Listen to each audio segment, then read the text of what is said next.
and we are live. No countdown this week. Fuck the countdown. We said it's UFC 273, and we have a monster card to talk about tonight as I'm joined by my three brethrens, Harry Powell, Spencer Kite, and Shawnee T. Pods. And we're going to go balls deep into this card. I cannot wait. I'm going to let me set the scene. I don't know whether it's because we haven't had a card for 2 weeks, but this is the type of card for me that has me lying awake at night before I go to sleep, and I'm staring at the ceiling and have my hands rested on my chest, and I'm like, oh my God, what's going to happen in this fight? And what happens if he does this? And I'm just trying to figure it out. And I was awake since I woke up at 6:30 this morning, and I couldn't wait to come on here and talk to you guys about this card. This is the card we exactly need without having any UFC fights for 2 weeks. 2 title fights: Alex Volkanovski versus a Korean Zombie, Peter Yan versus Aljamain Sterling, another monster fight with Gilbert Burns and Hamzat Chimaev. Our own Ian Gary is fighting Darian Weeks, and plenty of others. And I can't wait to talk about it with you guys. And we're going to go straight in at the main event. And I'm going to talk about the Korean Zombie first, because for me, I'm a huge fan of the Korean Zombie. It's his fight with Denner Garcia was when somebody asked me, "Oh, what's this MMA all about?" Or "Show me a good fight in mixed martial arts." I whipped out my phone, couldn't wait to bring it out, and I used to throw on Korean Zombie versus Leonard Garcia, and I was like, "There you go, champ. Have a load of that." And then they're hooked on MMA, and he's actually progressed as kind of a reckless fighter into this. I think the time he's had away for kind of the services for Korea, he went over to the army there. He kind of came back as a little bit of a different fighter, not as reckless, a little bit more technical. He got a championship title shot with his old style. Didn't work out for him with the shoulder injury with Aldo. He's getting a second crack here. I'm delighted he's getting a second crack here. But I think, unfortunately for a Korean Zombie, he's getting a title shot against an absolute demon in Alexander Volkanovski. And I'll go to you first, John Sheehan. I mean, we know the skills that a Korean Zombie possesses. We know what Alex Volkanovski brings to the table. A very underrated fighter, I believe, Volkanovski is in many terms. And the question I have for you is, if you're a fan here, how does Korean Zombie does it? We've seen Volkanovski in there with the absolute very best. We've seen him defeat Max Holloway twice. We've seen him go up against the best version of Brian Ortega in the last fight, and take out numerous other people on the way to the title as well. So, I mean, if you're the coach of Korean Zombie, how do you approach this fight? How do you solve the puzzle of Alex Volkanovski? Do that's a question we ask going into lots of fights, and sometimes in fights it's not the way to do it, but in this one it absolutely is. Like, how it is the question to ask here, because sometimes fighters are overrated, right? And sometimes fighters are underrated, and they get to a level and we see them come up against each other, and people are kind of saying like, "Oh, how does he find a way to win?" When his opponent or the fighter himself, both of them can have ways to win. Absolutely. With this one, I think you hit the nail on the head there. Like, how does the Korean Zombie win this fight? I don't know. Honestly. I honestly don't know. Like, I've gone back and I've watched a good bit of the Korean Zombies fight, obviously, for this, and the 74 other previews I've seemingly done this week, as we all tend to do these days. And I find it very hard. And you know what? As you said that there, and you talked about his style changing a little bit, and you're absolutely right. I think maybe going back to that old style might be a way to get it done here, because I spoke a little bit about Aljamain Sterling, and we'll talk about that obviously later on, maybe needing to go in and finish it early here. Maybe the way for the Korean Zombie to get it done here is to go down that old road, go to that old style, go balls out and go straight at Volkanovski and try to finish him. Now, I say that because if he goes into a technical matchup with Volkanovski, I would almost be completely sure that he will lose that fight, because I think Volkanovski is one of those guys I mentioned earlier who is vastly underrated. This guy, he should be seen as one of the best fighters in the world. He should be up there.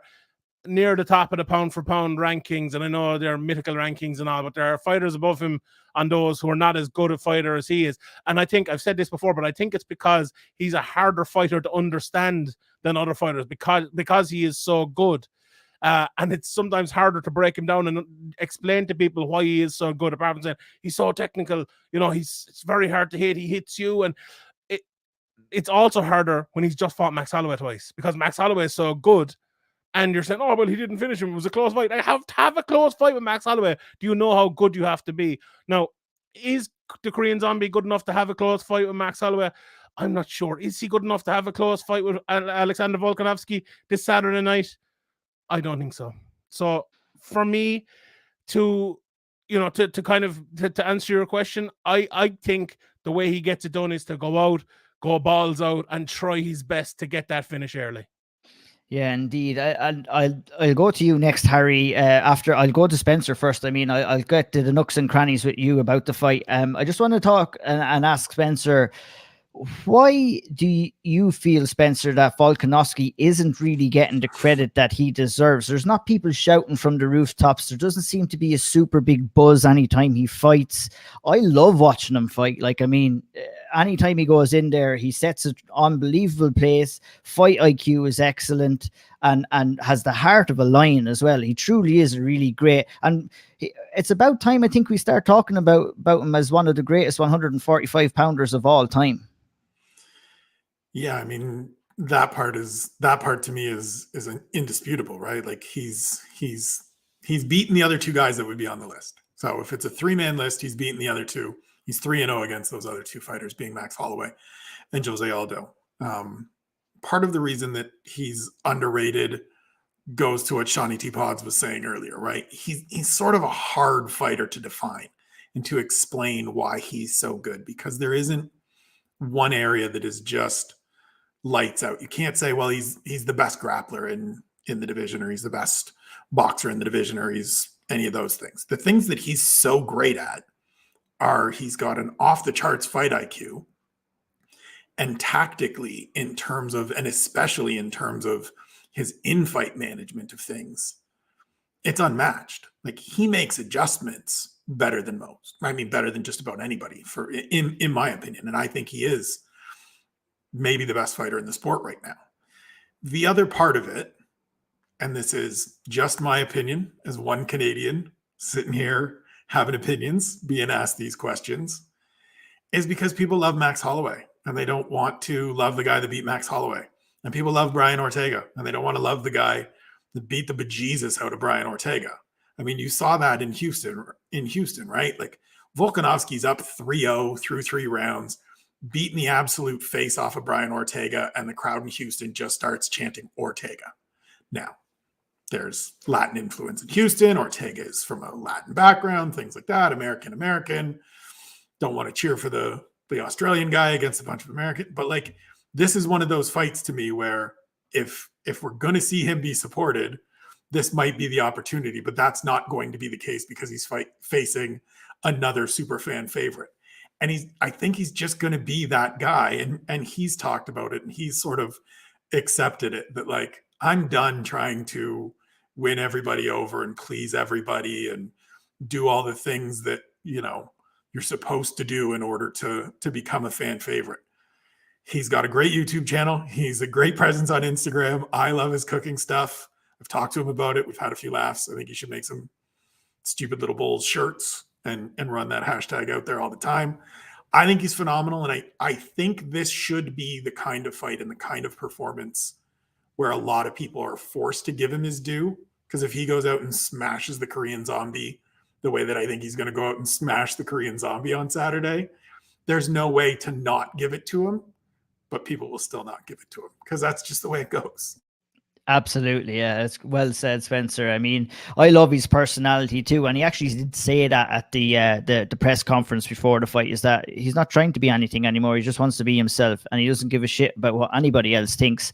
And he does all of his talking inside the cage, doesn't he, Harry? I mean, like I mentioned at the very start, the fact that Korean Zombie had changed his style, and I'm glad that Sean mentioned it too, because it was kind of along the lines as what I was thinking as well, because I went back and watched the Dan Ige fight, and I was looking to see if that pressure that Korean Zombie normally puts on these fights was there, and how he might be able to use that against Alex Volkanovski, but it simply wasn't there against Dan Ige. He actually fought on the back foot in that fight, and I don't think he can do the same this fight against somebody like Volkanovski. Yeah, I'm going to echo some of the sentiments from Shawnee Teapods and E. Spencer Kite. And, you know, look, I'm gonna start my analysis of this fight by saying MMA moves very quickly, and 5 years out of the sport is an enormous amount of time to be away. The Korean Zombie fights in a style that gets obliterated by modern MMA. He has a fantastic right hand. He's got a great submission game, but that's just not enough. It's just not enough. You look at Alexander Volkanovski, look at the way that he moves his feet. We'll just start there.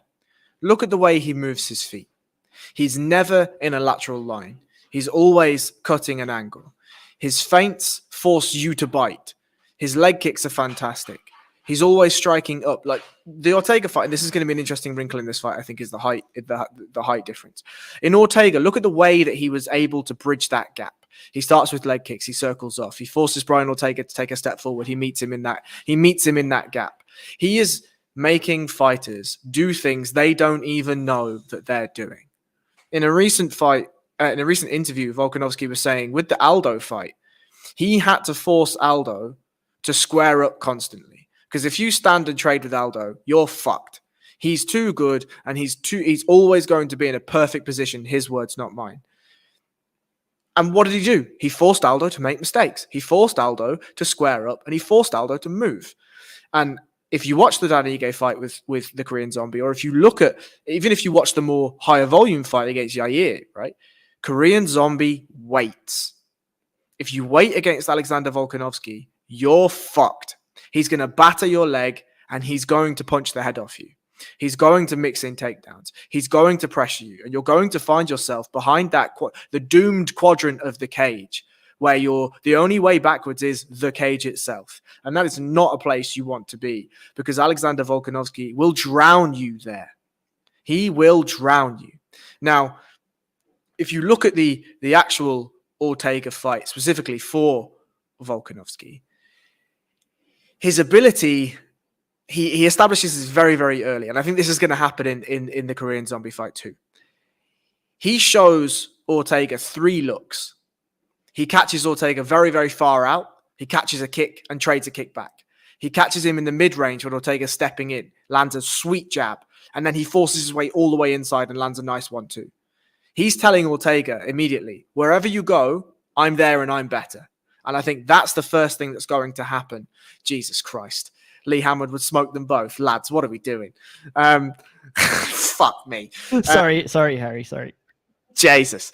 But yeah, I think that's going to happen very early, and Alexander Volkanovski is going to demand respect in there. What you said, Harry, there for a second is something that I noticed with Volkanovski as well, is that his ability to dictate the pace from the outside when both fighters are in the middle of the cage is excellent, but he has that footwork that he wants to get him, if you want to call it, the outer black ring on the cage. And once he gets his guys there, that's when he does most of his work. That's when he does most of his damage.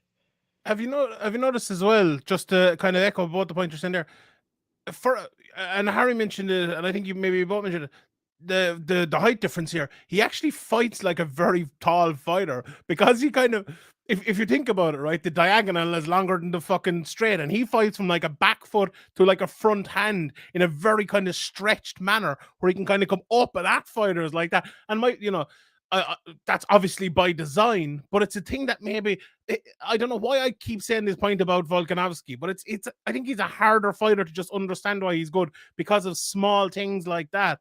And I agree. I see Thomas there saying Volka's going to finish him. And I said it in one of my previews, and I said it. I picked Volkanovski to get the finish, and he said it as well in one of the embeddeds, that he wants to get the finish, and it's a thing in his mind.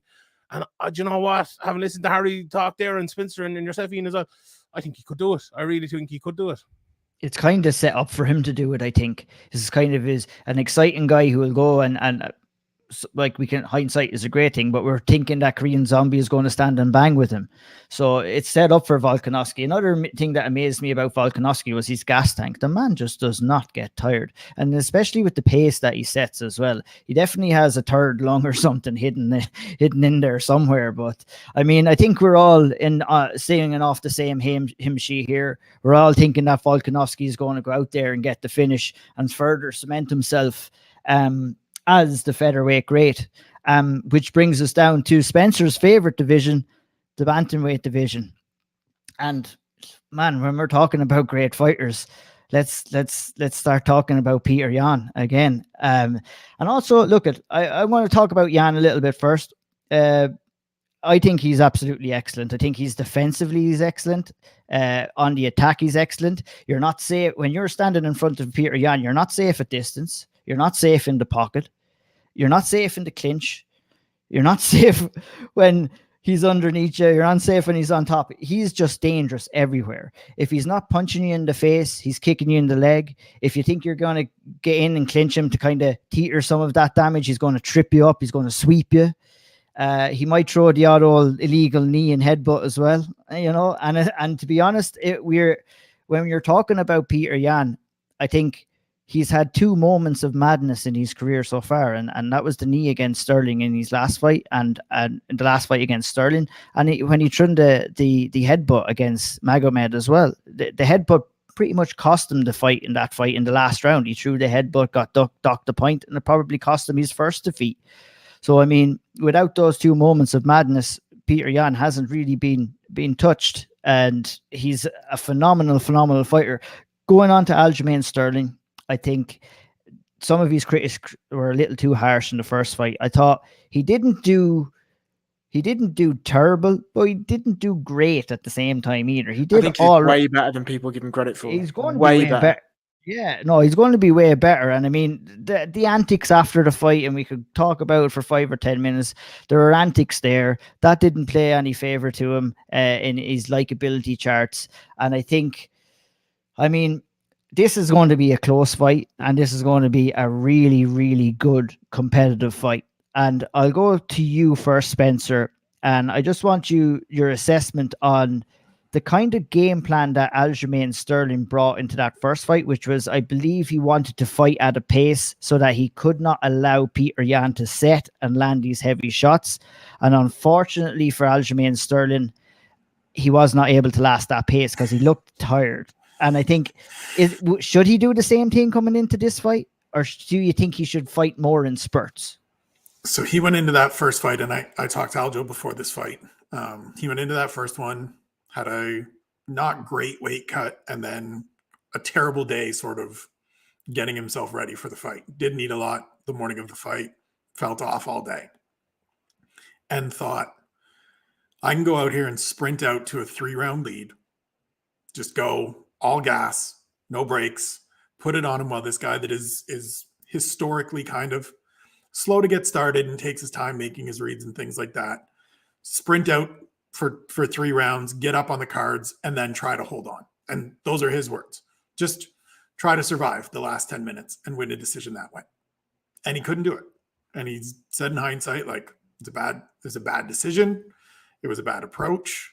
Seeing as well as I did and as fast as I was able to go early, I should have adjusted because I had more in me than I thought I did. I think there's elements of it that are the right game plan. I think Aljo's best performances, I mean, especially the Corey Sandhagen fight, are when he comes out and can surprise you and can catch you early when you're dry, and he can grapple and he can become a backpack and he can just start attacking. And especially against a guy like Peter Yan that wants to take his time and set up and figure you out. The problem to me this time around is that Peter Yan's already been in there with Aljamain Sterling for nearly 20 minutes. So there's not as much, got to make my reads, got to get a sense of his range, got to feel him out, got to see what he's doing. He knows. Also, Peter Yan's pretty pissed off. He really is not happy about that. Like Aljo has said, I think I think he respects me. I think he respects my talent. I respect him. Look, he's a great fighter. Not to take anything away from him. I just think I'm the better man. Flat out ask Peter Yan. Gonna respect this dude when it's done. Do you have respect for him as a fighter? I know there's some tension. No, don't respect him as a fighter. Don't respect him as a man. Want to beat the shit out of him and then just move on. I'm never going to think about him again. I'm going to send him back to the prelims. This is the last you're ever going to hear of Aljamain Sterling. And that version of Peter Yan, combined with all the things you said correctly at the intro to this, makes me very worried for Aljamain Sterling if he can't go out there and start at the absolute best version of what he tried to do last time. I think he needs to come out, and he does need to be not all gas, but mostly gas out of the chute.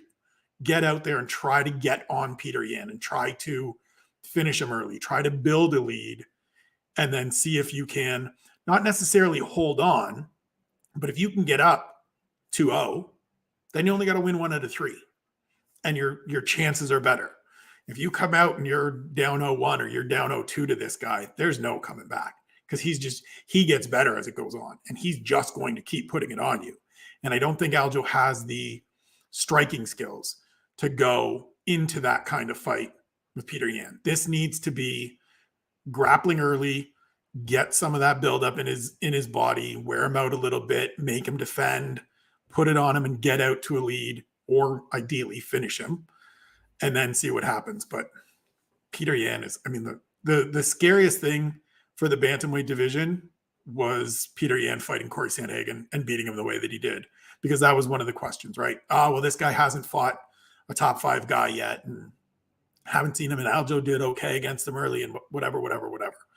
And then he goes out and he puts it on Corey Sandhagen. And a lot of people thought it was a super close fight. I didn't think it was that close. I thought Peter Yan dominated the fight and was kind of a quarter or a half step ahead the whole way, which is a testament to how good Corey Sandhagen is as well. But it also showed that Peter Yan is, I think, a step ahead of everybody. And I think we see that on Saturday. Indeed. Yeah, very well said. I mean, for me, a part of that first fight as well, and a part of a lot of Peter Yan's, I mentioned it at the intro, Harry, and I'll mention it again, is that I feel that Peter Yan is so confident in his defense that, you know, he somewhat allows his opponent to come onto him. And I think that I think Aljo thought he was being more successful in that first fight than he actually was. He landed the good knee. It was a glancing knee. It was a good knee.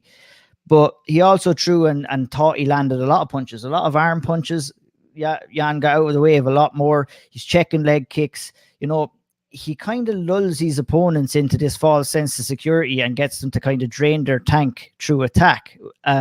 Would you kind of agree with that assessment? I wouldn't. I think I definitely would. That Yan is a bit of the Floyd Mayweather, right? He's like, show me what you got in these first 5. This is a 5-round fight, my friend. I'm going to be here at the end of the 5th. Are you? And he's asking that question, and he is asking that question. He's allowing you to touch him. He's allowing you to push him around a bit. He's allowing you to grapple. He's allowing you to do these things because he's confident everywhere. That's obvious, right? And I think also it was obvious when Spencer just said that Aljo's original game plan was, I'm just going to try and absolutely batter him for 3 rounds, win those 3 rounds, and then hold on. It was clear that was the game plan. But there were a few things that Aljo was doing really, really well. Most notably, the body work, right? It is absolutely correct that Aljo was tired, gassed, fucked by the time the 4th was coming. But so was Piotr Yan. Piotr Yan was tired. That body work was adding up. And I think in this fight, if I'm Aljo, I'm going right back to the well. Why? Because Yan stands in that style of stance that his legs are quite close together because it allows him to kick and move and whatever. But his hands are usually in that very tight, very high guard. So that body is there all the way. And Aljo is an extremely long man. And those long liver shots and the shots up the middle and the teeps up the middle, they're there. And what happened every time Piotr Yan took Aljo down? Did he follow him? Of course he fucking didn't. Why would he? Right? You don't go into somebody's best suit. So Aljo can take risks with those shots, right? But for me, the thing here is Aljo, to me, at the very critical moments of his game, is too sloppy to really come close to Piotr Yan. Whereas Piotr Yan is perfect. They both have absolutely fantastic versatility in their strikes, in their takedowns. But at the very crux moment, at the crucial points, Sterling fails and Jan doesn't. And I'm going to highlight 2 of those moments, and then I'll pass it over and I'll stop ranting. The first is for Piotr Jan. I think it's 4th round. There's 2:49 on the clock. I'm just going to read my notes. I wrote so many fucking words for my notes on this fight, lads. 4th round, 2:49 on the clock. Aljo throws a left and ducks in for a takedown. Jan meets him by loading up a big body kick, which Aljo eats. Jan then transitions to a crossface and a tricep grip. He cuts the outside ankle, so he's hip to hip, and back les scissor sweeps Aljo to the mat. I wrote then, come the fuck on, man. So good. And he just does it again 20 seconds later, this time off an Aljo step in. If Aljo tries that, he ends up falling over himself. Piotr Jan hits it and nails it, right? And I think that is a huge, huge difference. Everyone's already said he warms up, he gets better as the fight goes on. He does this, he does that, and everyone's right. But I just think he's just 15% better everywhere. Sean, you're a man that is known for his judging talk and judging analysis, and your opinion when it comes to that is very important, and it's something that I think is going to be very important as both fighters and fans get more familiar with the scoring of the fight, and that is impactful strikes. And Piotr Jan throws them in abundance. And that's what I think is going to be the most successful aspect of the majority of his fights, his ability to land and his ability to land with force. How important is that? Do you know what you just said there and what Harry just said there? If you put the 2 of those things together, that's why Jan will probably win the fight, because he's a little bit better in every area and he can hit a little bit harder as well than Sterling, and his shots are a little bit more impactful, and that's what absolutely matters. And if there was 2 keys, I would say to the winning of the fight, I would say judging and jiu-jitsu, to be honest, because what you said there, Ian, how does Jan win the fight? Let's say if it goes 5 rounds or if it goes long. Look, if he goes out there and dominates him and he beats him, he'll win it because he will win it fighting the way the judging criteria tells you to win fights, and that's by landing the more impactful shots. And I think if Sterling was it could be his jiu-jitsu. Like Harry said there, he's 15% better in every area. Is he 15% better in the jiu-jitsu? I don't think so. I think that's the one area where Sterling could be a little better. Now you've heard jiu-jitsu doesn't work, Shani T-pods, that's what the T stands for. I like, it could be the area. It could be the area where he wins that fight. And we'll get to Gilbert Burns and Shemaev later on, but maybe that's the area where he wins it too. Like, this could be Andrew McGahan coming on texting me at 7 o'clock in the morning and Harry going, jiu-jitsu works. And now in this fight especially, I don't think it will be.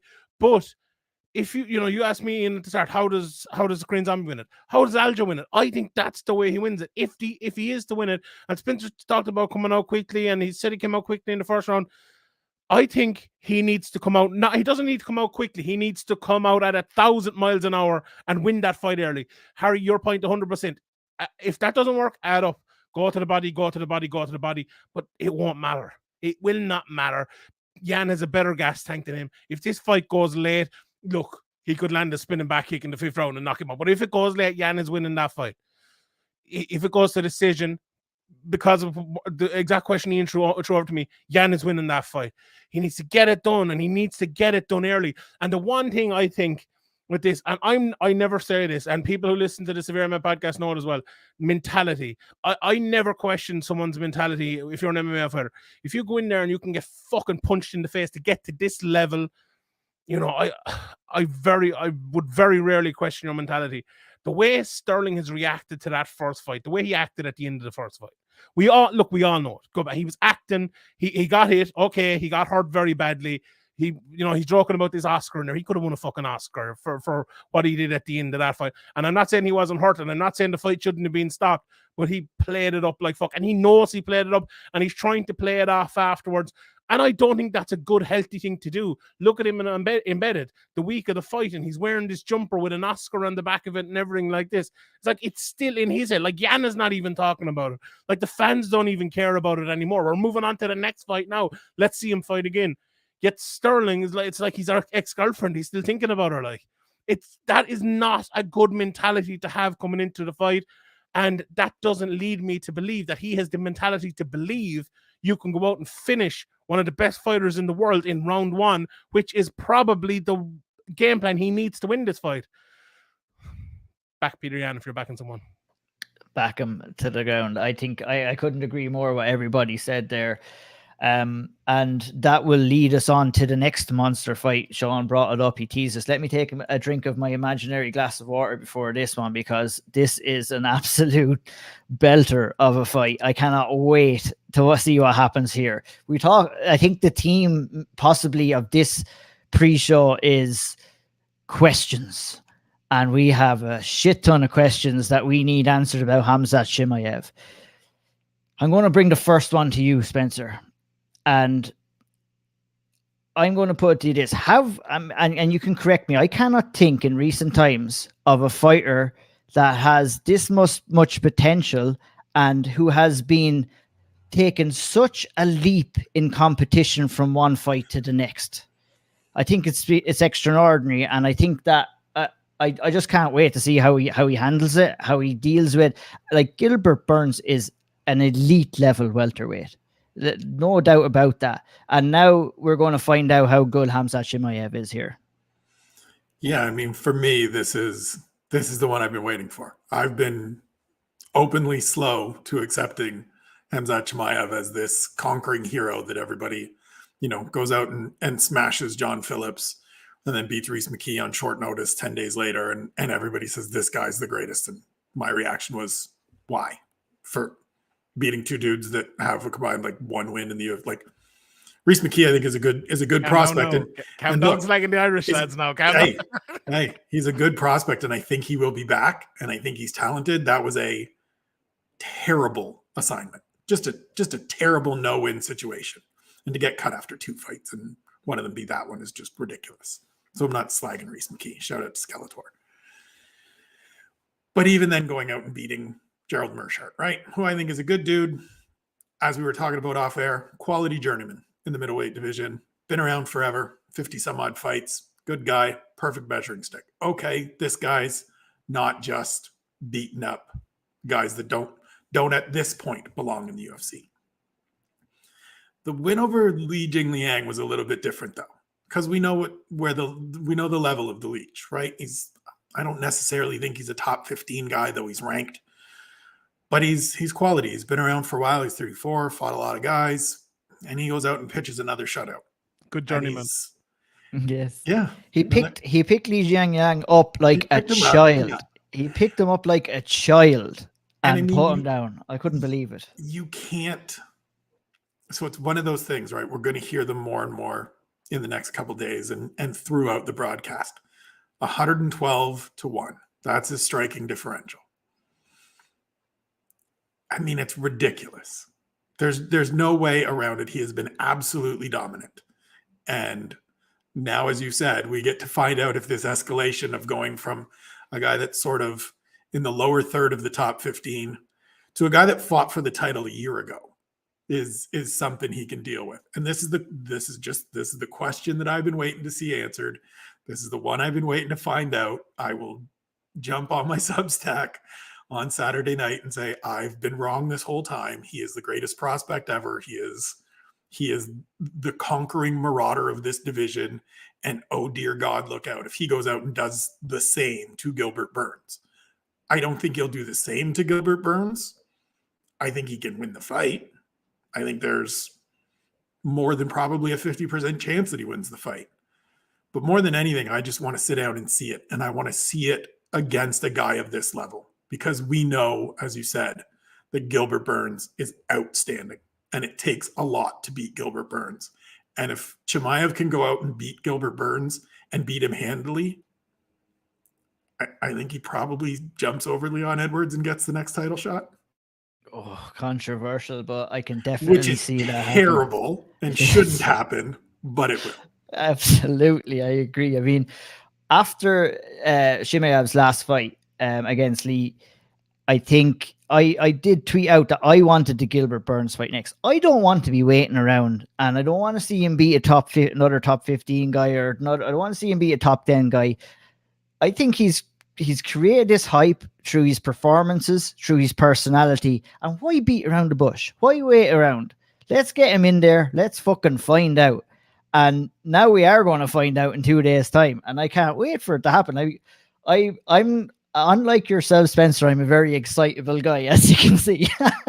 And I can't wait to see how these two match up. Harry, I'm going to go to you. Breakdown, because I think I don't know. Maybe I'm going to be wrong on saying this. I really truly think that this fight is probably going to be one in the grappling department. I'm interested to see if Chimaev has enough confidence to stand and bang with someone like Gilbert Burns, who can bang, who has wicked left hook, wicked power. We have to remember Gilbert Burns is a guy who hurt Kamaru Usman and who's probably came closest to beating Kamaru Usman ever of any fighter. And that says enough in the skills of Gilbert Burns. How do you see him matching up with Chimaev? Break down this fight for me, please. Okay. So I'm somebody like Spencer who's notoriously harsh on prospects, and you might hear that later when we talk about Ian Gary. However, look, allow me. But look, there is something special about Khamzat Chimaev. There is something special. And the reason I say that is because you don't go in and you don't have, Sean talked about mentality earlier, right? And equally, I don't like looking at that. It's a very, very difficult variable to gauge, and it's tough, right? But you look at him, and he's too calm, and he's too calculated, and he's too at ease with what's happening, right? You even look at a McGregor and whatever. There's the confidence. There's everything. It's him. It's him at 11. It's him at 12. It's him at 15. But he still knows he's going into a fight. Right? He still knows that there's a chance that he could get clipped. To Khamzat, that just doesn't even exist. Even the guy that he lost to in Brave or had a close fight with in Brave, right? He doesn't care. He's like, oh yeah, your man was all right. He was all right. He was good. He had a good gas tank. He was all right. For me, I think Khamzat can win this anywhere, if I'm really honest. I think Darren Till, for whatever he is in MMA, is a fantastic striker in pure striking, right? And some of the reports that have come out and some of the things that he said about Khamzat striking, to me, gives a lot of credibility to that striking. I think the fight IQ of Khamzat, from what we've seen already, John Phillips, you do what you want. It is what it is. The Reece McKee fight, he was like, oh, this guy's a good striker. I'll just take him down. Grand. The Gerald Meerschaert fight, he's like, oh, he's a good grappler. I'll just one bang him. All right, cool. Zhiling Zhang, he's a black belt in jiu-jitsu, but he's got hands. I'll take him down and smash him. All right, cool. I hear you. Gilbert Burns, whilst he has big power on the feet, and whilst, yes, he did hurt Kamaru Usman, we also have to remember, Kamaru Usman, we were still talking about Kamaru Usman being a developing fighter before the Gilbert Burns fight, right? And he was adding tools to his thing, and he was with Trevor Whitman, and he was doing all these amazing things. And look, don't get me wrong, he's fantastic. But the overarching theme here, I think, one is size. Khamzat looks just fine at middleweight. He's coming down to 70. Gilbert Burns was a 55er for a long time. Just come up and he's added loads of things. That's fine. I hear you. In terms of the grappling department, I'm going to add 2 more points. The first one, I think, is a world-class jiu-jitsu athlete transitioning to MMA. The other is a world-class MMA grappler. And I think that's a big tangible. That's a big thing to talk about, right? Jiu-jitsu, sport jiu-jitsu, doesn't work in MMA. Don't tell Sean I said that. But it doesn't, right? It really, really doesn't. And the other thing I'm going to say is you look at Gilbert Burns' training camp and everyone's lauding over this amazing strength and conditioning program that he's putting through and whatever to get him ready for Khamzat. Cool. But you're trying to build a gas tank when Khamzat has had the gas tank for his entire life. It's in the fiber of his being to be able to put a pace like that. So I think I'm leaning quite heavily towards Khamzat in this fight, if I'm truly honest. I think he has massive power. He has size. And at that level of MMA, size and strength plays a big factor. I think he's going to be happy to grapple with Gilbert Burns. Gilbert Burns off his back is not the same as Gilbert Burns on top. You don't see Gilbert Burns triangling fellas and armbarring fellas from the bottom. You don't. And if it's a straight grappling and it's open in the cage wrestling, who's going to win? I don't think it's Gilbert Burns, lads. I really don't. Yeah, that's great points, Harry. I mean, you mentioned one thing there in particular, and that was the size advantage. And it's something that I'm really looking towards as well. Look, I did give my pick at the start of this week, and my pick for this fight is a Chimaev decision win. For some reason, I think Burns he has a point to prove here, and he's not going to go out easy. I think he's too good to get completely obliterated. And if he does, I mean, stop the lights, guys. I mean, forget about it. Just, I don't know what I'm going to say. If he comes out here and obliterates Gilbert Burns, well, then it's fucking red panty night for every single one of us. So it is. And I'm just going to go back to the point, Sean, to you. The power, the size advantage in this fight. Do you think that that's the major factor? Are we getting too excited about Chimaev, or is the hype, all the hype that's been brought his way, fair from what we've seen so far? The hype. Look, the hype is definitely fair. He's done what he's done. He's done what he's done. We can't deny what he's done. What he's done. But the hype can be real. The hype can be fair, and then he can go in there against fucking Gilbert Burns and lose, and the hype is still real because that. Yeah, lots of very good fighters have lost to Gilbert Burns. You know, this lad is a really, really, really good fighter. So it's not a case of, and I say, do you know why I love this fight? Because, you know, Graham mentions it all the time about you know, the upper echelon fighters, you know, and getting there, and jeopardy as well. And this is a fight, right, where we will see if he is an upper echelon fighter, but there's jeopardy in every area of this fight, because is Gilbert Burns still the guy right up there who we should be considering as one of the next guys, or is that Chimaev? Is Chimaev the greatest prospect in the history of the sport who has barreled his way to number one contention over other guys who maybe have been around longer and who a lot of people say may deserve it?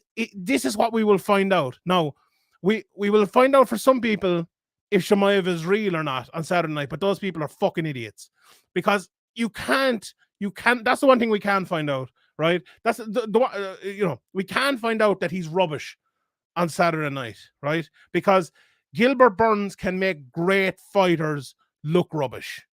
He really, really can. And you asked me what the key is, and I kind of dodged the question a little bit because I don't know. I don't know.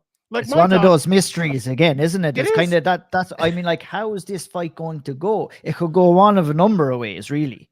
Yeah, I can't wait for it. I really can't. Like, rule Gilbert Burns out at your fucking peril here. I'm telling you, because I think, look, we probably all think Chimaev will win. We're probably all picking him.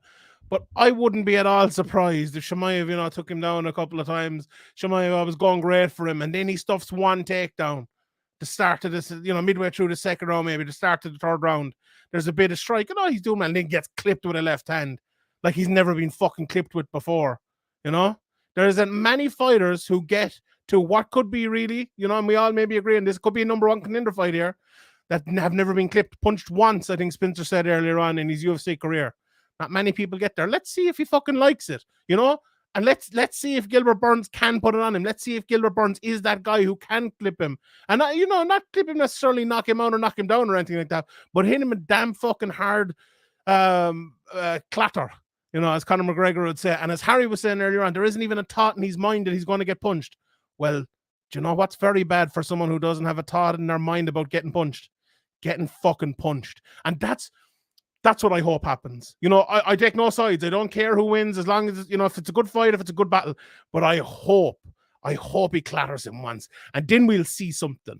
You know, we'll find out something about Chimaev. We'll find out something about Burns. We'll find out something about him anyway. But that's what I want to find out. That's the fight I want to see. And I can't wait for it. This is one of the fights at the start of the year when, if you ask me what did I want to see, this is one of them. I cannot the wait. People's main event, I think it is. It's the People's main event. It's just unbelievable, and I can't wait for it as well. We're going to skip a few fights down the card because, you know, Irish-based podcast. We've got to talk about our guy Ian Garry, who's going in there for his second UFC fight against Darian Weeks. Look, look at. I'm not too long in the media game. I had to find an adjustment when I started doing this to take off my fan cap to put on my media cap.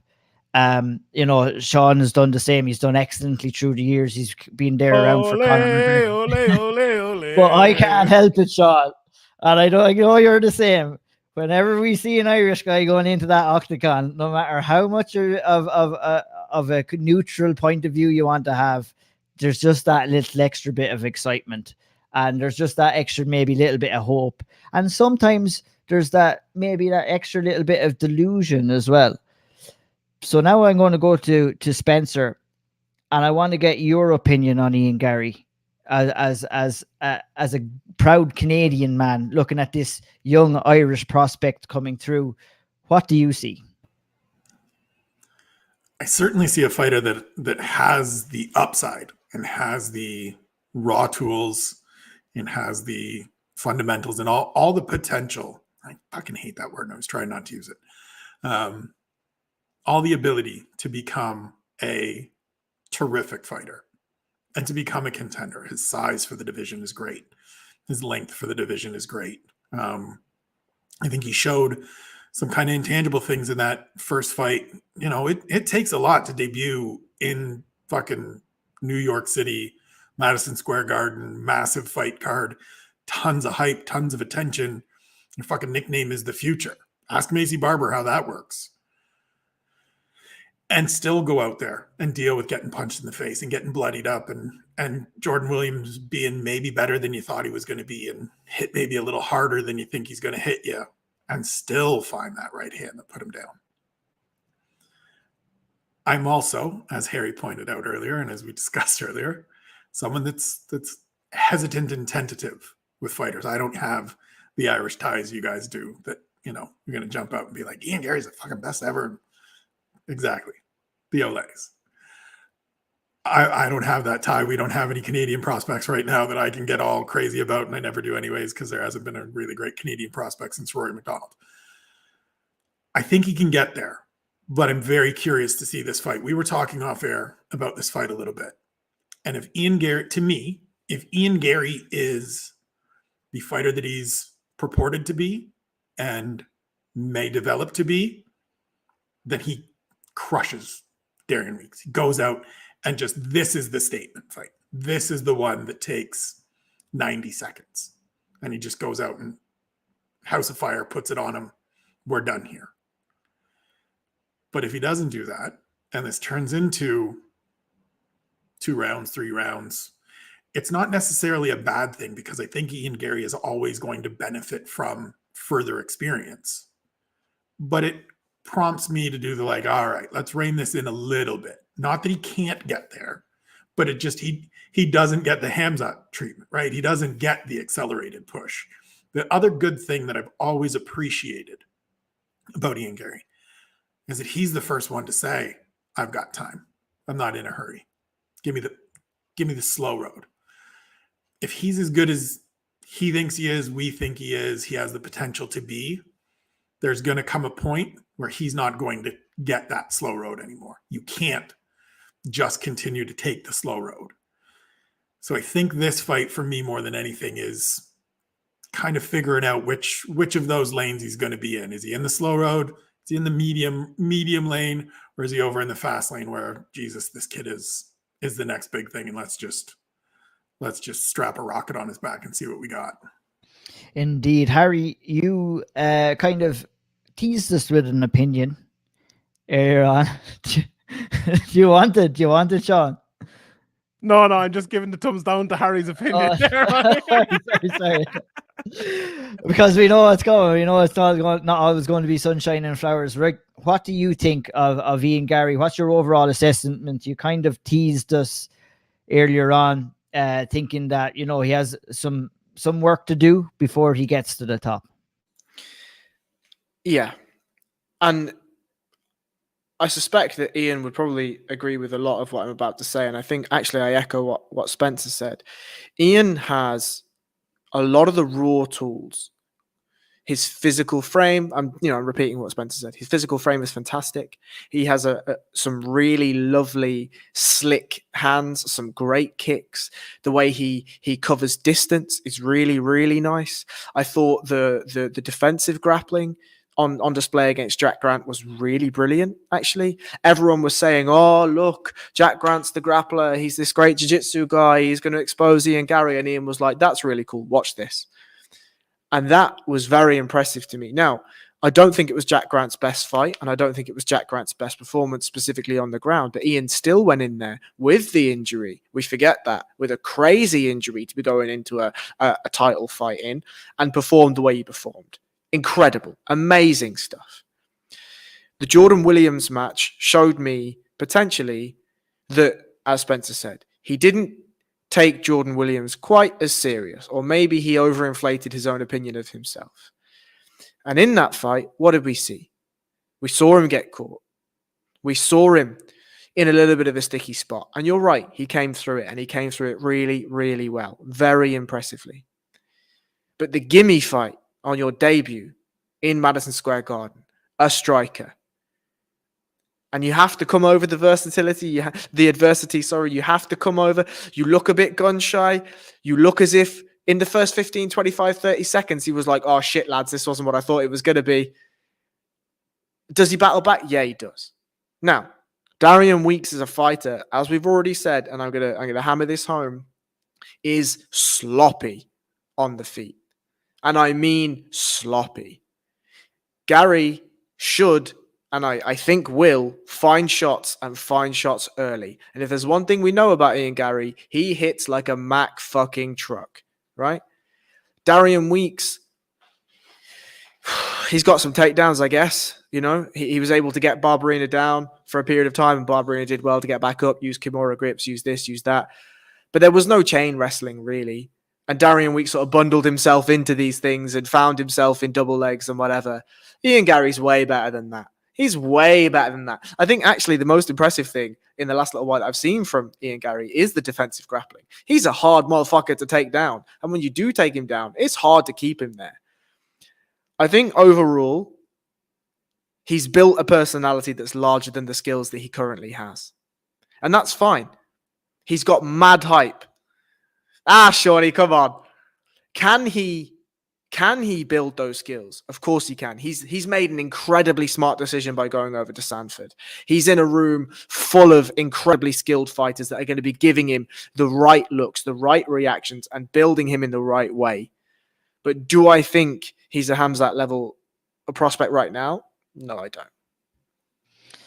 What he is a 24-year-old man, very, very young in his career, who talks a big game, I have to say, but also is humble enough and also is wise enough to recognize that he's not there yet. And everyone wants to throw around this comparison with himself and Hamzat this weekend because the two of them are fighting on the same card. Hamzat Chimaev is 28 years of age, so Ian Gary has 4 years to get to that level as well. To me, who has looked at all of his fights throughout his career and some amateur ones as well, same as all of us, Sean, who's interviewed him and probably knows him better than any single one of us here, and I'll go to you in a minute. I mean, there's two things that stood out to me on his debut, and that was the pressure he created on himself and the fact that he had not experienced, that was his first UFC experience. You're fighting in Madison Square Garden and you're going in and it's one of the biggest cards of the year and you're the next big Irish prospect, and it's a lot of unnecessary pressure in my eyes to put on your shoulder, let alone going in and trying to win your UFC debut, which is hard enough in its own right. I don't think we saw the true Ian Gary that night. Is he the finished product yet? No, he's not. But I don't think we saw the Ian Gary that exists right now. And I think we'll see the Ian Gary that exists on Saturday night when he goes in there against Darian Weeks. And I feel that this fight is more important to him and to the progress of his career and for his confidence and to see how he's settling in Sanford MMA. And to see the work he's been doing with those elite level fighters. This is the fight where you go in and you prove yourself. And I'm not even going to ask you a question, Sean. I just want your opinion. Just give me your opinion, man. I honestly, I have so many things going through my head right now. I need like a 25-minute podcast to reply to stand up for Ian Gary here.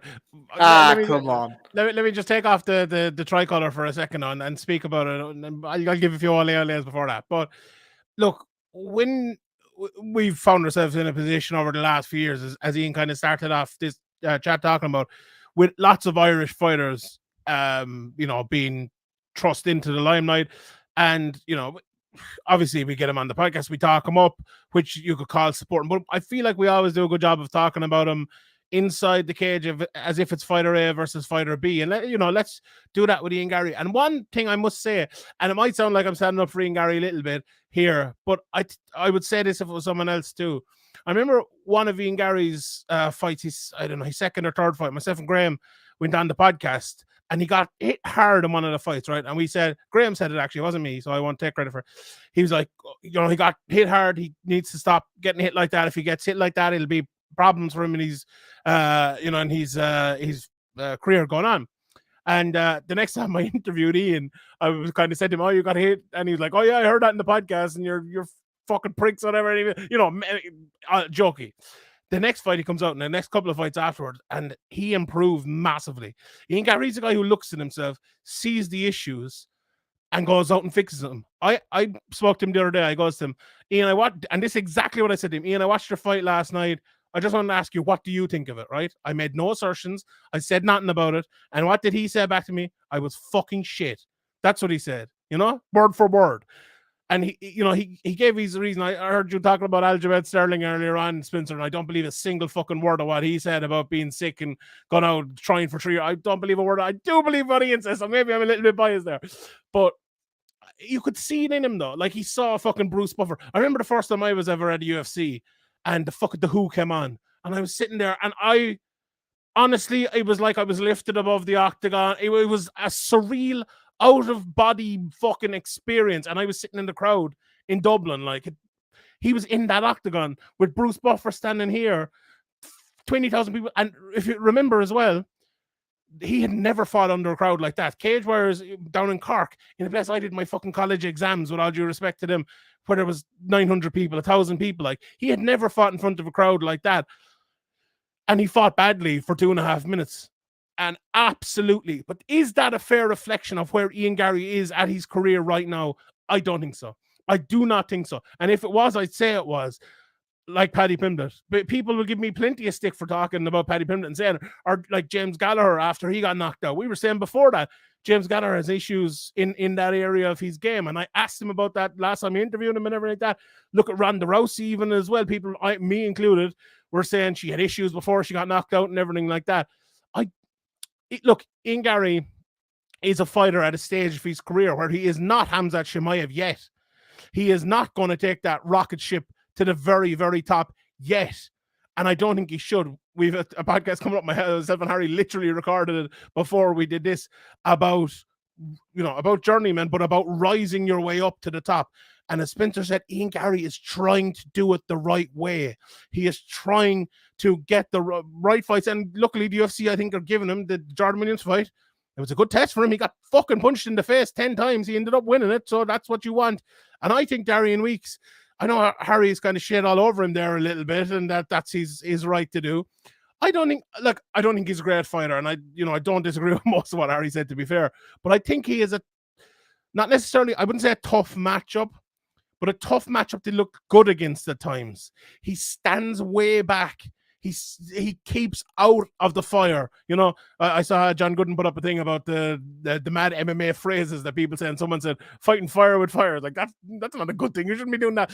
Darian Weeks is not a guy who fights fire with fire. He throws these long leg kicks from the outside. If he does get in close, as Harry mentioned earlier on, it's to get a takedown. Look, he's good on top at times, but I would agree with what Harry said as well. He's no Habib Nurmagomedov when he gets there. But I think this fight will be longer. I think it'll be a little bit of a longer test. I don't think this is a fight, as Spencer said, like I saw funnily enough, I saw Ian Gary talking about Conor McGregor versus Marcus Brimage earlier on.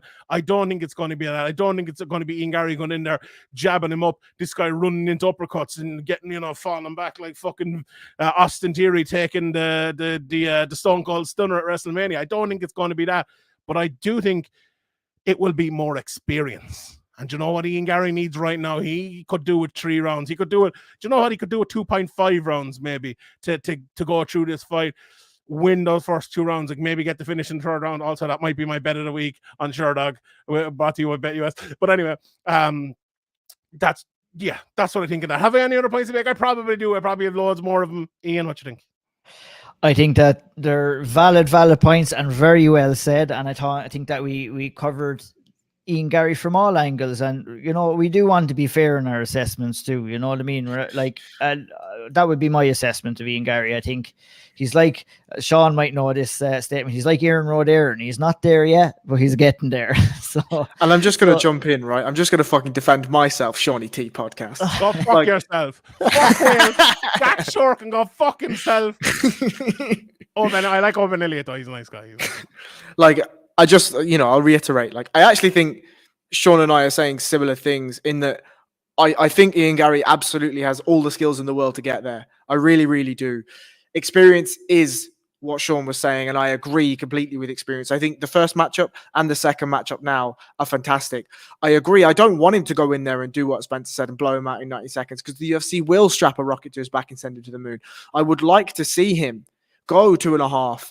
Let's see him accumulate some time. Let's see him put a beating on Tyrion Weeks, and then let's see him finish him if he wants it. Maybe we'll see him sub somebody. Maybe we'll see him actually try his wrestling that he's been doing in Sanford. I think experience, as you said, is absolutely right. My fear is that we're in an era of MMA that the UFC care more about clicks and personalities than they do about skills. That's my fear. Love you, Ian Gary. Well, just to finish up, what would fear you in particular about Ian Gary? You feel that his personality is going to get him further than where his skills are at right now? Yeah, exactly. Yeah. The personality. Are you mixing up Ian Gary with Paddy Pimblett somewhere here? Like, no.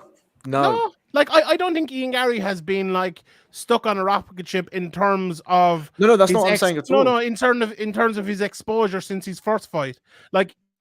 Ian Gary did an interview with me. Who else has interviewed him since the week after his first fight? Like, have you seen him anywhere?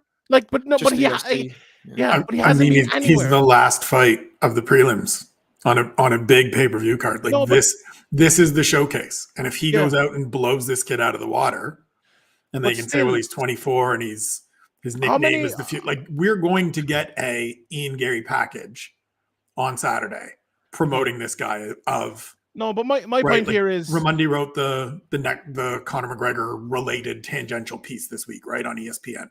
Lovely piece. Told his mom, being the next Conor McGregor isn't a plan, and he said, "Well, fuck you, mom. Look, I got this win. You can say something now." And I think if he goes out and blows this kid out of the water, he is going to be one of the 3 big stories on Sunday morning and Monday and Tuesday, and that's the worry. He was a big story last time too, though. He was. Where has he been since? He's been in the fucking gym training. Like hold on. Let me make the point quickly, just very, very quickly. I don't mean to interrupt you, but I think, look, Ian Gary, from the second he made his pro debut, there was people trying to tell him that he's going too fast, he's going too quickly, he's getting too hyped, and I actually think he was smart enough to kind of listen to that. And since he's gone to Sanford, every time he's talked about it, I saw a few people saying, "Oh, Ian Gary's going to be boring. He's talking about I want to be the best in the world and talking about his training partners," because it feels like that's all he cares about, and that's all he's doing at the moment is training and trying to get the very best. And I have to make the point again about him not putting himself in that area where everyone could see him at all times, like Paddy Pimblett has. He's been improving those skills. Where's Paddy Pimblett been?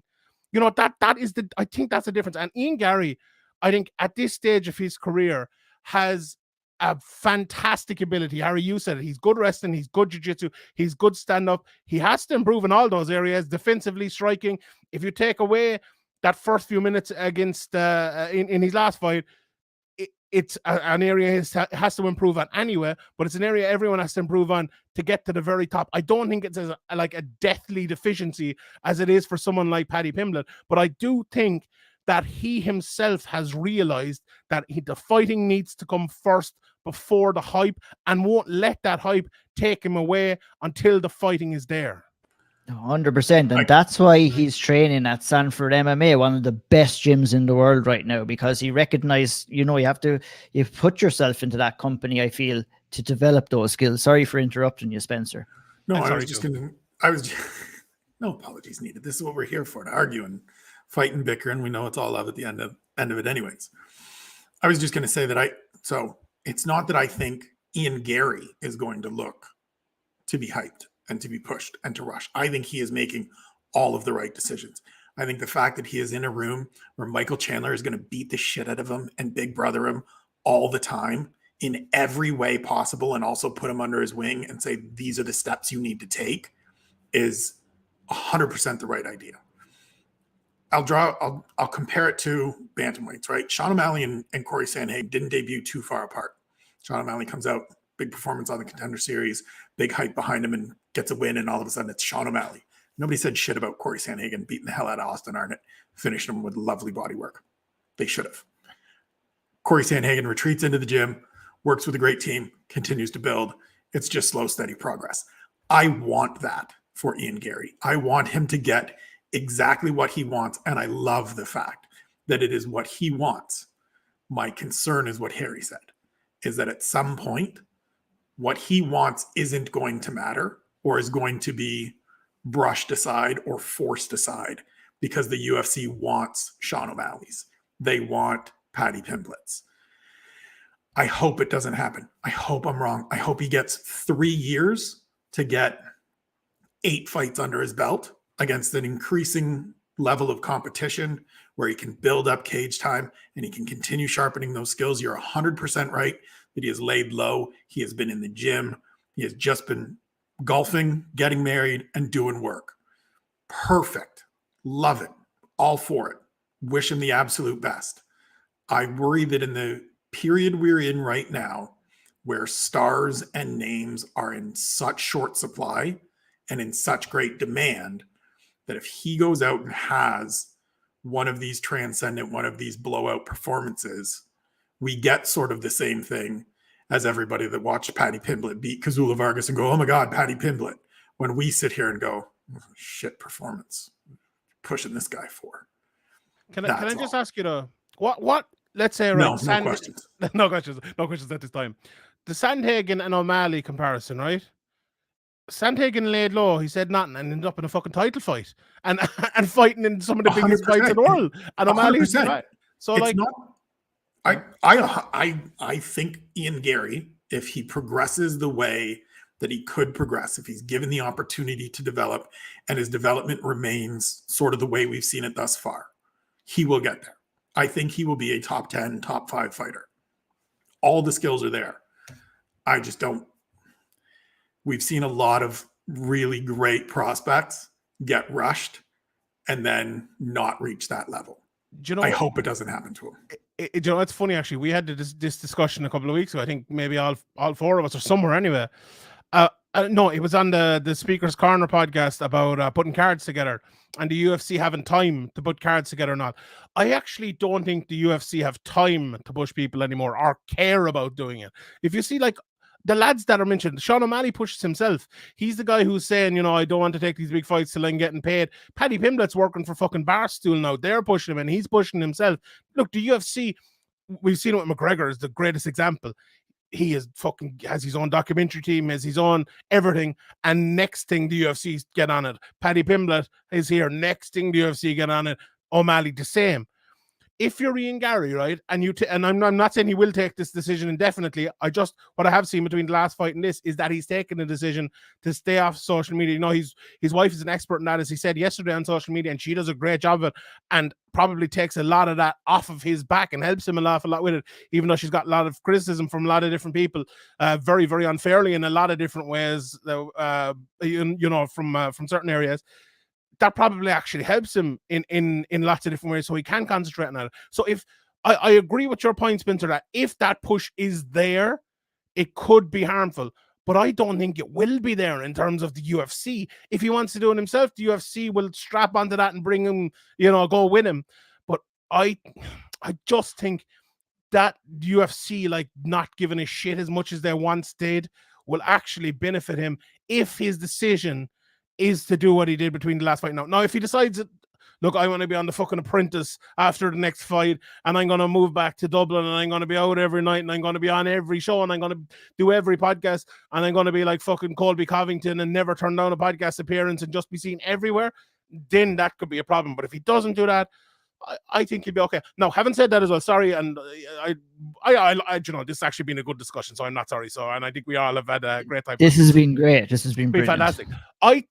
That's not to say that Ian Garry will be a top 15 or a top 10 or a champion or anything like that. He has an awful lot of improvements to make. He has to get through all these fights. He has to, you know, as I said earlier on about Chimaev, get fucking punched in the face and see if he can get through it. Now, Ian Garry did that in his last fight, to be fair, but at a higher level. Let's see if he can do it. Let's see if he can beat the guy he's fighting, Darian Weeks, at the weekend. Let's see if he can beat someone a little bit better and better and better and go there.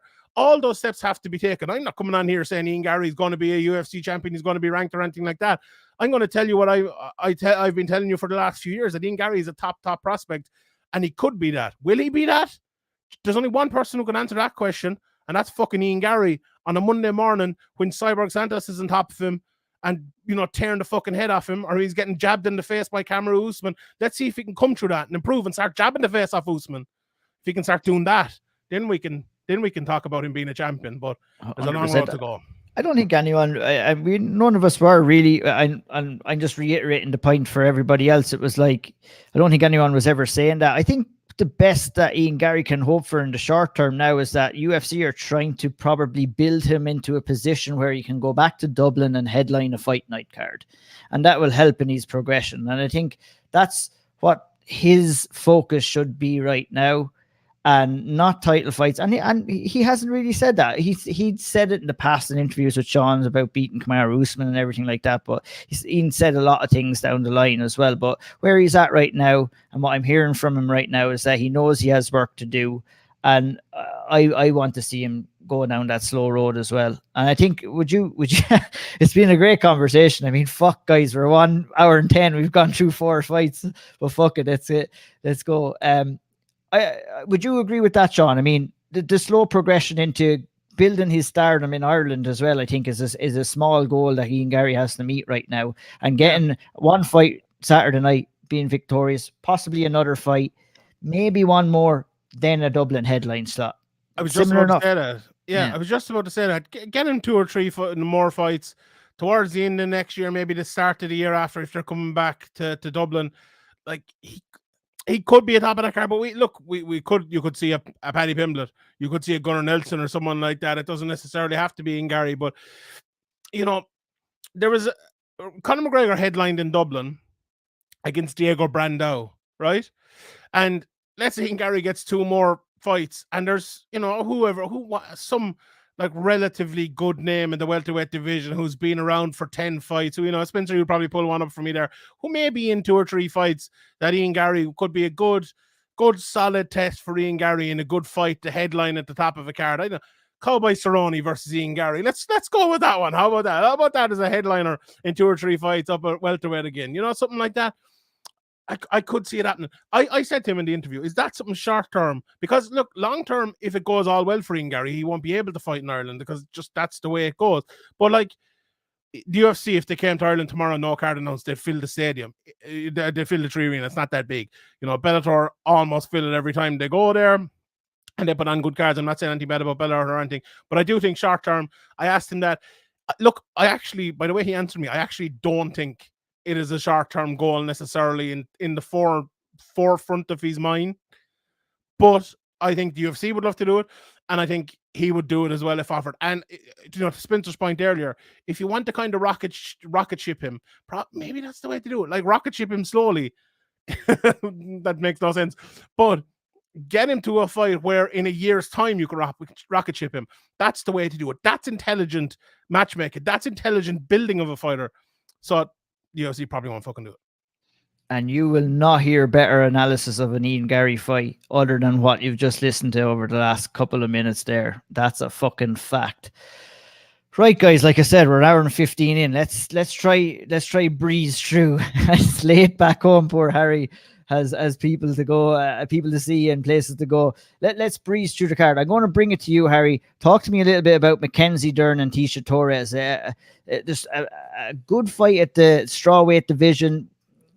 Tisha Torres, this is her last chance. She needs to get a win here against Mackenzie Dern. Mackenzie Dern with a win can propel herself into title consideration. That's all I would say on that. Not contendership, but definitely consideration. Absolutely. I couldn't agree more. I think that's a perfect setup to this fight. Tisha Torres is much improved. Maybe much is a bit far, but she's certainly improved over the last few fights, right? She's seeming to round out her game. She's not throwing it air as much. She's being the aggressor. She's not fighting off the back foot as much. Sean last, but come on, we've seen it, right? You throw 3 jabs at air and then expect judges to like it, right? Like, I think Torres is the best fighter that she has been at this point in her career. In her UFC run, I feel like she's the best fighter she's been. Mackenzie Dern is a fighter that's still growing. Obviously, if it gets to the ground, she's fantastic. And I think if it does get to the ground, Mackenzie Dern is far superior to Tisha Torres. But this is a striker versus a grappler, and that's what we're going to see. Can Mackenzie wade through the tornado that is Tisha Torres? Has the work with Jason Perillo added enough tools to her arsenal belt to allow her to navigate those situations, force Tisha, big brother Tisha if she has to the cage, take her down and submit her? Or is Tisha going to have enough to keep her distance, hit her with her great kicks, hit her with her combination punches, blitz her when she has to, get out when she has to, and stuff the takedown? We're going to see that. Beautiful analysis there. I'm looking forward to that fight as well. Unless anybody has anything else to say, I'll move along. Spencer, I'd love for you to talk to me about Vince Pichel and Marco Madsen. Another great fight, which kicks us off on the main card. I mean, I know I've seen you write a few pieces on Vince Pichel. Really is a unique, special fighter, is Pichel. Yeah, he's a guy that, calling him unheralded and kind of underrated feels like it's not even quite enough. He's 14-2 in his career, 7-2 in the UFC. The guys he's lost to are Rustam Khabilov and Gregor Gillespie, 2 terrific wrestlers, both of who were top 15, top 10 at the time. So the level that this guy brings to the cage. The level you have to be to beat this guy. He's got a 3-fight winning streak. One of them is Jim Miller, who we all think highly of, and everybody should think highly of because he's Jim fucking Miller and he's terrific. You don't beat guys like Jim Miller if you're just some workaday lightweight. Like, Vince Pichel is better than everybody kind of understands or everybody expects. Mark Madsen is someone that I still don't quite know where he fits. I think he's somebody that probably could have been a terrific fighter 10 years ago. If he's right, he did three Olympic cycles, won a medal in 2016, and then fully committed to MMA and has gone all in and all like that. But he's a little bit old to be a little bit older, because I'm old, to be chasing this kind of thing and just getting in this position where last time out he has a close fight with Clay Guida. I know some people thought Guida won the fight. I don't remember it enough to weigh in on either side yet. Shawnee T. Pods might.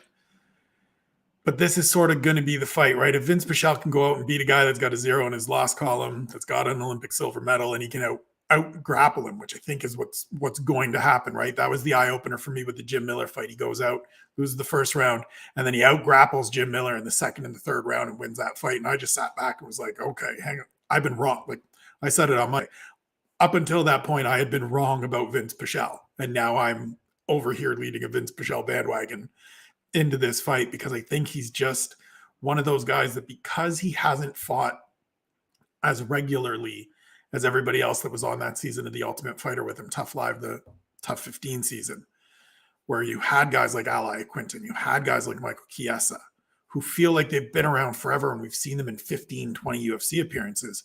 Vince Pichel's got 9 fights because he's always been hurt. He's had these big, long layoffs, but he's really goddamn good. And he's shown that time and again. And I think we see that on Saturday because there's a very good chance that he goes out and beats Mark Madsen at an area where Mark Madsen, again, Olympic wrestling versus MMA wrestling, not the same thing, but it's the area where Mark Madsen should be best and should be able to differentiate himself from most people. And I think Vince Pichel is going to beat him in that realm and sort of cement himself as another one of these guys at lightweight that is just outside that top 15 and kind of in that. I wouldn't be surprised to hear John Anik say Vince Pichel needs a main event opportunity, the same way he did with Bobby Green, right? He's got a lot of love for those guys from Tough 15. Tough Live, he gets mad if you call it Tough 15. I think we see that on Saturday, and I think he has the kind of statement performance that makes a lot of people sit up and go, wait a minute, Vince Pichel's really goddamn good. It's kind of a pity that Father Time is kind of on, like, coming up on both of these guys. It'd be like, this is a kind of a fight that I would love to see like 10 years ago with the level of skills that they both have right now. I think they complement each other very well. But I still think it's going to be a great fight for where they're both at in their career. And I'm really excited to see it happen. And it's a great fight to kick us off on the main card. And it's a fantastic main card. We've already spoken about Ian Gary. I don't think we can say too much more about that fight. But Sean, maybe I'll bring it to you in general. Is there any fight, before we go get the official prelims Spencer Kite fight of the prelims card, is there anything that stands out to you on the prelim section? Not really, to be honest. Myself and Spencer have already done our preview for next week's prelims, and funnily enough, on a card that's not great, I actually think the prelims are probably a little bit better on that one than there on this one, because you have some good fights in that. Although some of those prelim fights might be moved up, but just one quick word, and I'll come back to the question. Is the Marco Madsen, right? I'm picking him to beat Vince Pichel just based on what he has done in his career before, or what he is as a martial artist all around, or as a combat sports athlete. But if he doesn't win this is the end of it. Like, this is the moment for Marco Madsen. And if you look at a guy, Olympic medalist, as Spencer has said there, if he can rise to that occasion, I'm kind of backing him to rise to this occasion. And I might be wrong, but on the prelims, as you said, the Rosenstruck-Tabora fight for me is a very interesting fight.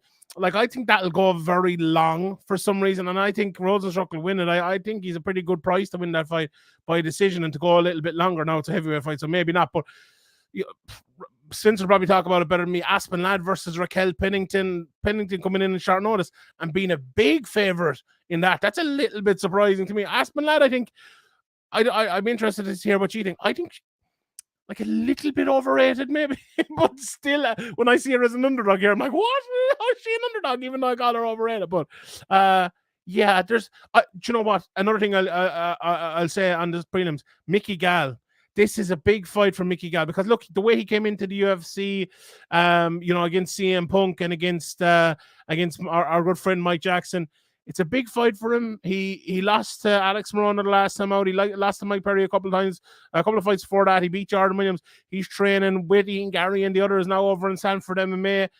If he doesn't win this fight, he could be looking at his next fight to keep his job, and that's a massive one for him. I kind of, I like Mickey Gall, and I like where he came from, and I like that he kind of represented MMA so well in those first couple of fights, and he kind of made a career for himself. I always had a little bit of a soft spot for Mickey Gall. And, like Mark Chikasi a couple of weeks ago, I hope he does well, and I hope he goes on to be a very good fighter, and it's a big fight for him as well. So that'd be one to stand out, and I'll be watching on Saturday night. Just before I bring Harry in, just for his pick, Spencer, about Mickey Gall's opponent, Mike Mallet, what do you know about him? What can you tell us about him? So I think you're coming to me because he's a Canadian guy and have to know about the Canadian guys. He is a Canadian guy. His brother plays hockey in Winnipeg, which is close to where you are. He's been at Team Alpha Male, and he's been a striking coach at Team Alpha Male when they were going through sort of that period where they were cycling through coaches for a while after Bang Ludwig left and Martin Campman came in, and they were trying to figure out who it was going to be. He came in as sort of the striking coach and put his own career on hold. He fought good competition the whole way up in his career. In terms of Canadian guys and names, one of the guys on there, I believe, is Hakeem Dawodu and stuff like that. Had a very good win when he decided to kind of restart his career over a guy named Solomon Renfro, who's out in CFFC. Very good fighter. Then he goes on to the Contender Series and absolutely blows somebody out, hits that Team Alpha Male guillotine choke, and gets his contract. I think he has the potential to be a sort of solid middle of the pack, decent welterweight, which is why I'm super interested in this fight, because goddamn, Mickey Gall needs to beat a guy like this. these are the guys that Mickey Gall historically beats.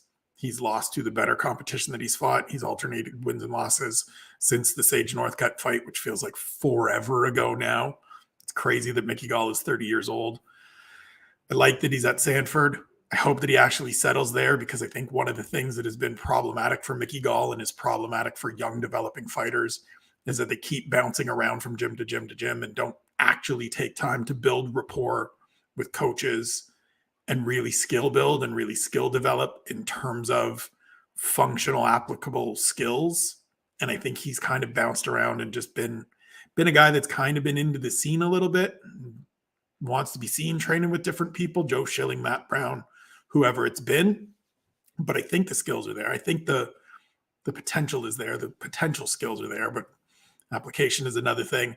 But I think Mike Malot's a tough fight. It's a good fight for both guys. It's a great measuring stick for both guys to kick off the prelims. I think Mickey Gall absolutely needs it far more than Mike Malott at this point. But it's also one of those fights that, like, I can see Mickey Gall losing this fight and losing this fight badly. And us being like, man, what a downfall it's been for this guy, even though it hasn't been great, right? It's just, it felt like it had such potential. I was at the fight with Mike Jackson. I remember that plain as day and thinking, this kid did it right in that first setup, right? Those first 3 fights, he did it right. And the whole time I'm still very much a guy that won't quit Mickey Gall until I absolutely have to. This could be the fight where I have to abandon ship. Let's hope. I like Mickey Gall, and I like to see him do well. It's been a fun run for him so far in the UFC, so let's hope it can continue on Saturday night. Harry, I'll bring it to you, my friend. Tell us what you're most looking forward to on the prelim section. My friend. I have a soft spot for Aspinat. I really like the way she fights, and I agree with Shorty, actually. I do think she is a little bit overrated, and I think at 135 she's going to be quite undersized too.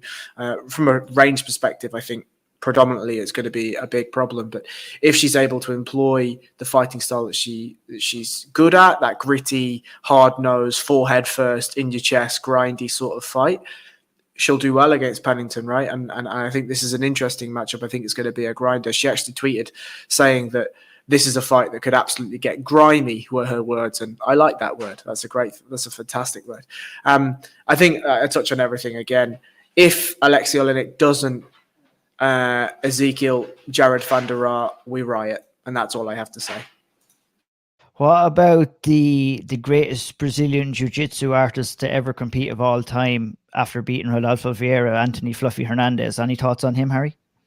Look, I mean, he beat Rodolfo Vieira's soul, like he'd gassed himself so hard. And look, that DAS wasn't even locked in and your man's tapping. So it is what it is. I think the thing that was impressive the most is you're like me standing up for Ian Gary there, talking about jiu-jitsu. Yeah, for sure. Fuck jiu-jitsu, it doesn't even work. But that's how tired I am. Jesus. Look, I don't know a lot about Josh Fremd, but I mean, here we are, Anthony Hernandez. I'd love him to catch a choke. Yeah. I'd love him to catch a choke. But I mean, does it happen? I don't know.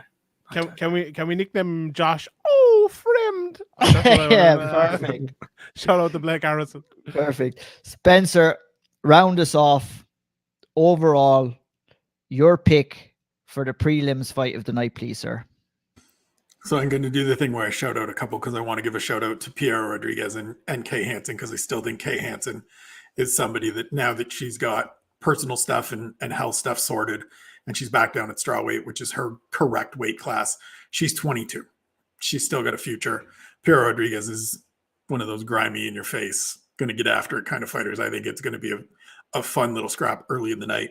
I agree with Harry that if Alexei Oleinik doesn't get an Ezekiel choke, we riot. Going for win number 60.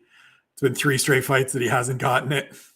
I want to see him get it because I love the old dog that just does weird shit that nobody else is ever going to do. Like, we're never going to see people pulling guard to hunt Ezekiel chokes ever again, especially not at heavyweight. That's the part that makes it crazy. We may see some like Brazilian Jiu-Jitsu world champions come in at any number of divisions, but in terms of 44-year-old heavyweights that hunt chokes from bottom. It's just not happening. So shout out to him.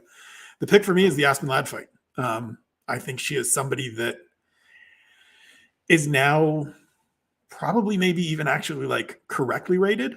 I think she was overrated to start. I think she was propelled up the rankings and sort of like projected to be a superstar much faster than she should have been because she was young and needed to develop and needed to build skills and things like that.